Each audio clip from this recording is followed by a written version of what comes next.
to take a few moments to think about some significant achievements we have made as Del Monte Kenya in terms of female empowerment in the workplace.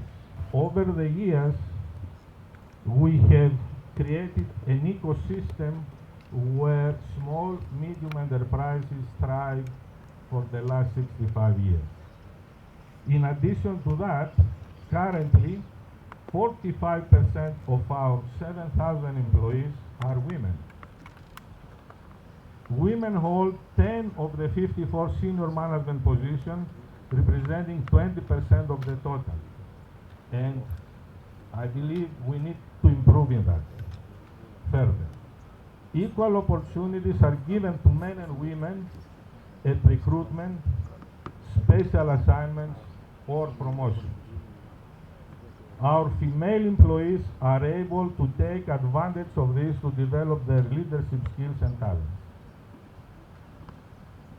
At Del Monte Kenya, there is no gender discrimination when it comes to employment opportunities.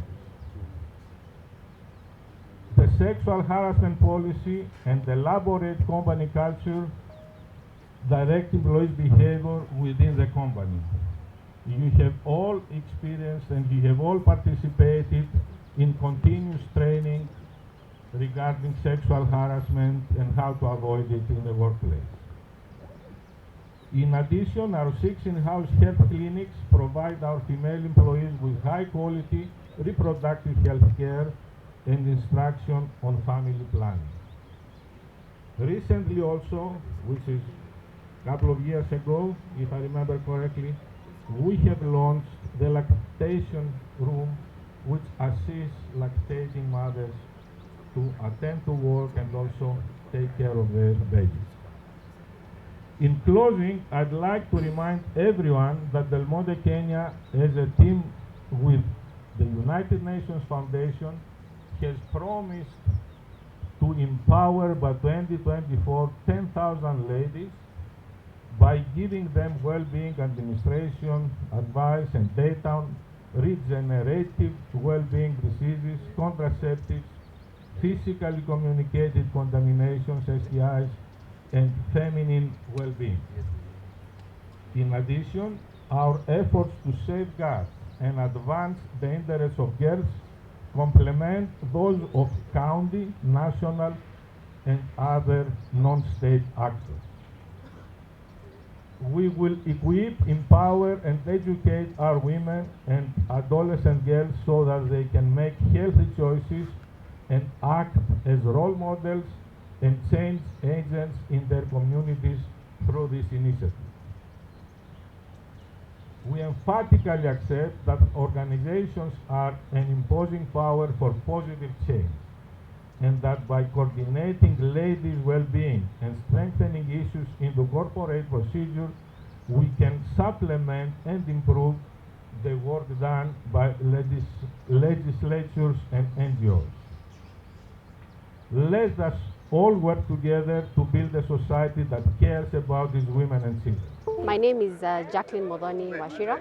I'm currently handling PR and communications at Del Monte.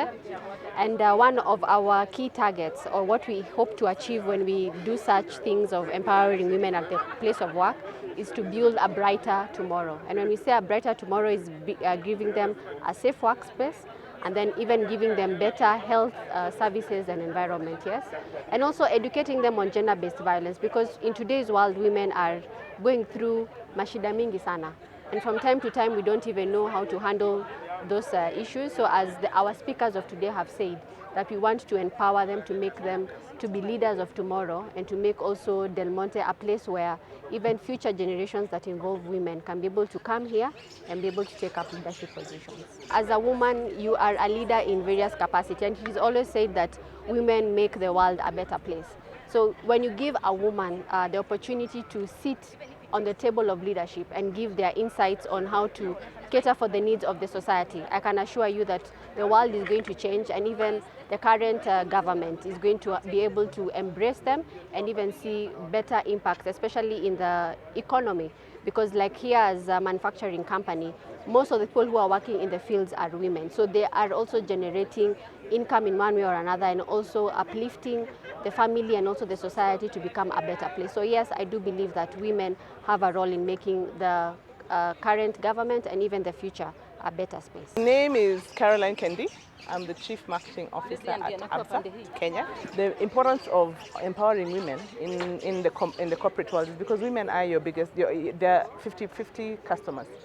So if you want to understand what solutions you're giving, you need to see how you make sure that you're taking input from the people who you're selling to, and then that makes it richer. It makes your solutions sharper, it makes it better what you're doing. So I think the first thing when it comes to inclusivity is saying how can you make sure you're getting diversity of views, of opinions, of thoughts, and especially for women, because they are usually, it's for products, and even if it's a government, whatever the services are doing, they are actually major consumers of the services. So I think first, as the most important, it's about getting their voices on the table. The second most important thing is really diversity of thought. And the beauty of having different women and men and different cultures in the conversation is diversity always brings us a better solution. So I think the importance of empowering women to speak up. I think culturally, for us women, it's harder sometimes to speak up. It's harder sometimes for us to raise our hands and even speak for ourselves. So I think things like International Women's Month are very critical in encouraging us as women to stand out, to speak up. And I really am a believer in when you do that, you allow other people to do the same. So I actually think it's also important for our daughters and for the next generation, for also those girls to see women being empowered, because they actually will see themselves in these positions of leadership and actually empower them to be leaders and to see themselves as leaders. So I think the first important thing and the base, I think for me, is education, right?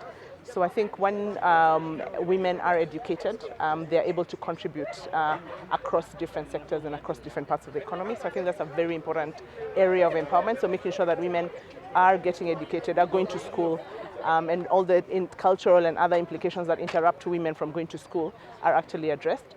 I think the next very important, which is emerging, is around women entrepreneurs and women in business. Even at ABSA, we're doing a lot of work around women entrepreneurs. And again, a woman who's running a business is very different from a man running a business. The challenges, the support they require.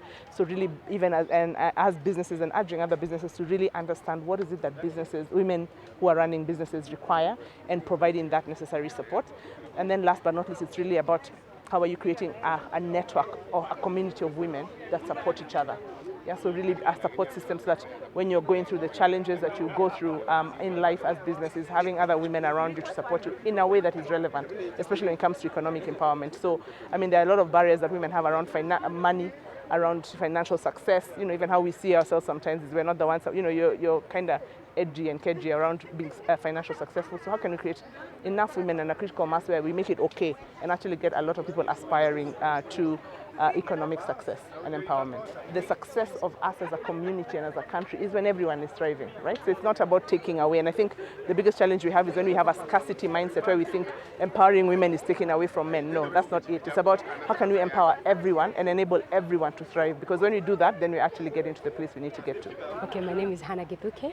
I'm a corporate trainer and I'm also a personal branding coach. And first of all, we have very many women in this country, and we have women who don't feel like they have something to say, because most of the industries and most of the companies are male dominated, you know. And when a woman gets into a corporate job, usually they have to work harder than the male colleagues. And they have something inside of them that they can contribute to the society and to the economy. And so by empowering the woman, then the woman will be able to have the confidence to speak up. Yeah, the woman is the one on the ground.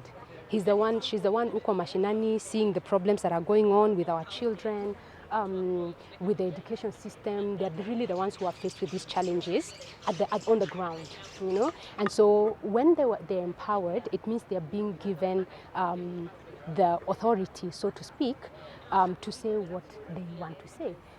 It means they're being given a safe space to give their ideas and to speak up. And so what does that do? It translates into the personal lives of people, it translates into the companies, and it translates into the whole economy as a whole. And that's how a woman is going to, empowering a woman is going to make a difference. A woman is an encourager. And I mean, a woman is an encourager, and we've seen that from our mothers, our grandmothers. Women are the people who don't give up easily, you know, and women, even their hearts are a bit softer, yeah. And women, I can tell you for sure, they are more they have more emotional intelligence than the men. Coming from the people that we've been training and coaching, you see that it's harder for a woman to give up and say, I'm angry, this is too much for me, I'm done, you know. And so in this government, we do need a lot of emotional intelligence. We do need to learn how to manage our emotions so that we don't take things very personal, so that we don't go in the streets and throw stones when we're supposed to be sitting and deliberating on issues. And so looking at the woman and her heart and what kind of a person she is, very resilient, then that's how you bring her to the table, and that's how she calms the emotions down, and maybe probably brings people together on a table to discuss then what can we do calmly without being all over the place, because women are very emotionally intelligent people compared to the men. My name is Sarah Ogongo, Deputy Director, Regional Political Integration. Women have a role to play in maintaining peace and security. Even at regional level, we have programs where we encourage that partner states involve women in peace building. We find that in most communities, women are peacemakers.